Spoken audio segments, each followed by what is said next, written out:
Okay. So a lot of people. So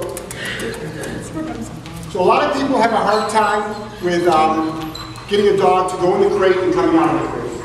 So how many people have dogs that race into the crate automatically? You probably want to stop it without a command. They just go in. So you actually want to stop that.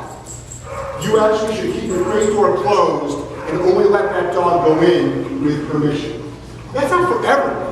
Nothing I say is forever other than, yes. Just a quick question. Our dogs like to go in there and lay in there Yes. throughout the day. It's like their little den. Absolutely. What kind of behavior issues are you having with those dogs? Well, most of them are fine. It's him that's the problem. But he doesn't usually do that, actually. Okay. He usually just goes out. All right. So if you're having that he wants to go in. So, but I don't want him to go in until he's told to go in.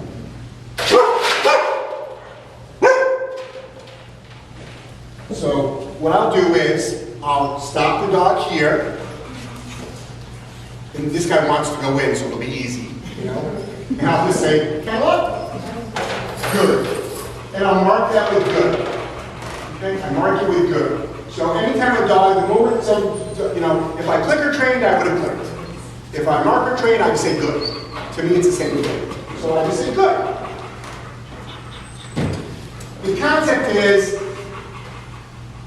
I know you want to go in here, but you can't until I tell you to. There's going to be some things the dog wants to do, but I still want you to wait. There's going to be some things the dog doesn't want to do, but I still want you to do those things. We can say, let's go. If you use recall, if you say come, you can say come. But I would do a dog like this. We're going to eventually teach recall. My recall word is here. So some people use come, I use here. So, so I would say, Sammy, here. And good, and I did an elongated good because I know we probably need that. Okay? And I gooded him as he was walking out. I did not good him when he was whining, objecting. So the moment that he stopped whining, objecting, and went into a forward motion, I say, good. Is this the typical dog that we see all the time, right? Yes. Right. That's funny. And he needs to be like 50 foot over there making plates with the But is dog. dog reactive as well? Yes. Okay. So the thing about the tool you're using when he's dog reactive, what do you do? Or when he's got that on, is he not reactive? He's reactive, but he doesn't pull, so if I see another dog, I'm able to hold him. Hold him. I hold him or I go the other way. Okay. So I've got no problem with going the other way. I just want you to go the other way permanently. In other words, you can go the other way, but then I eventually still want you to go the way you wanted to go. I have no problem with using space, guys. You absolutely use space. I do with my dogs. So when when you're walking down the street with your dog, whether it's one dog or three dogs, and you see another dog in front of you, you need to assess the situation. Okay. What's that person doing? Are they trying to work with their dog? Which gives me the whole, even if they've got a badly behaved dog, at least they're trying. Good. I'll probably ask them for their name, not me, but if you're a dog owner, I might say, hey, I can see you're struggling too. You guys want to get together and role play? Because those people will be like, finally, you understand me. If it's somebody that's talking on their phone or is oblivious to their badly behaved dog, you want to move to the other side of the street. So not only are we choking the dog, what do you think the dog's state of mind is right now? Probably racing, right? It's probably racing, it's probably racing, it's probably racing. We don't want that. We want a calm dog on the walk. Okay, that's good. All right. Thank you, everybody. So another thing is I like to get people to drop the rescue story. With no disrespect to you, Lisa. So you've owned the dog for 3/4 of the time. Right, no, I just say rescue because I don't know where it's Right. It could have been from being in a kennel and rubbing its head, right? It could have been from anything. So we all assume it's from dog fights. And my dogs get marks on them all the time from just being active dogs. My dog, with bark collars and bad experiences with remote collars, but we still use those tools. Because it's possible that we just use wrong. It's possible that we just use wrong. So it's possible that we can create new thoughts in these guys' heads. Right? So if a dog like this is used to pulling, we probably want to, good, introduce the collar to the dog again. Good, good, good. So does everybody know how to stop the dog from jumping? So it's harder to do it that way when it's me holding the leash. Does the dog jump on you?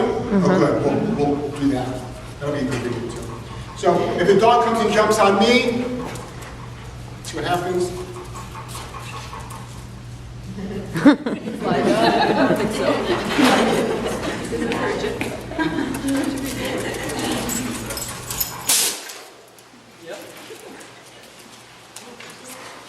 So whenever I use a pet convincer, it's not a wet thing.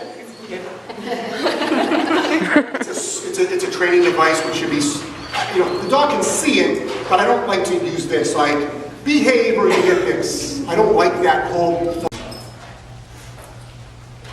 So I know he's at home, it might be different, but that's what the dog should do before you leave him home. Do not wait until the dog goes outside. Set the walk now. All your leash reactive dogs, it's so important that you do this before you leave the house. Dogs?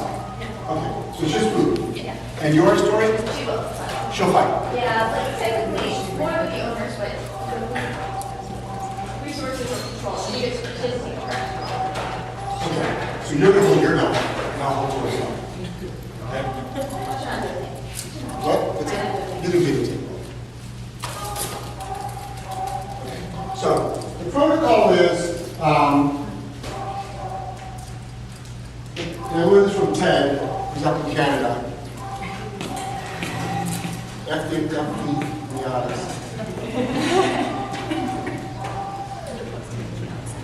So, and believe it or not, after about the third or fourth time we do this, both dogs are off leash.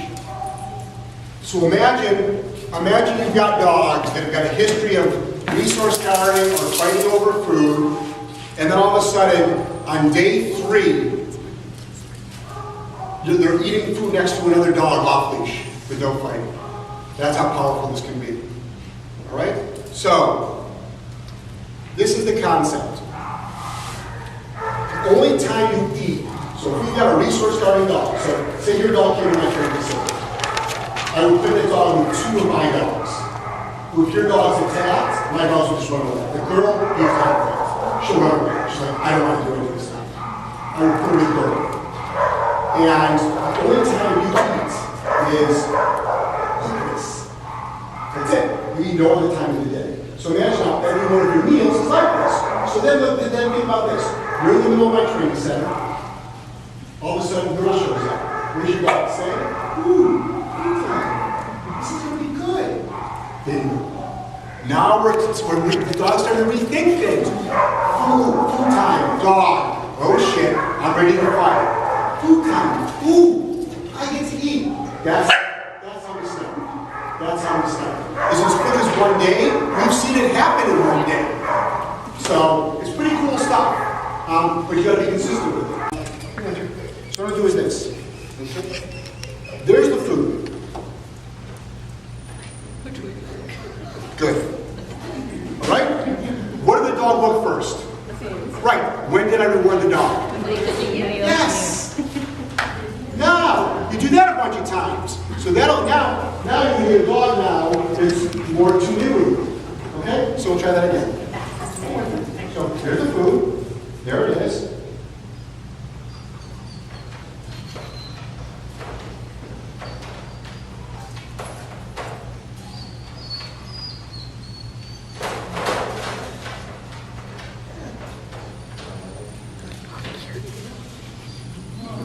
Looking for the answer.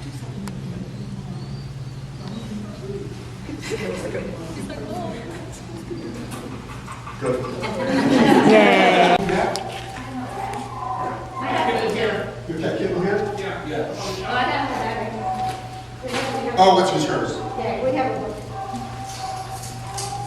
Your dog a kitten here? Okay. So, I should say, I never had just man. So, what we're gonna do is I'm gonna spread the food out, okay? So what I'm gonna do is this. Okay? There's the food. Good. All right? What did the dog look first? Right. When did I reward the dog? Yes. Now, you do that a bunch of times. So that'll now your dog now is more to you. Okay? So we'll try that again. So here's the food. There it is.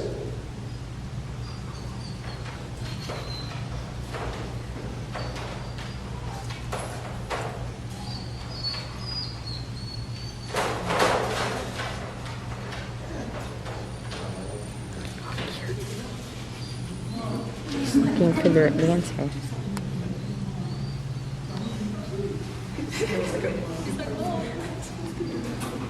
Good.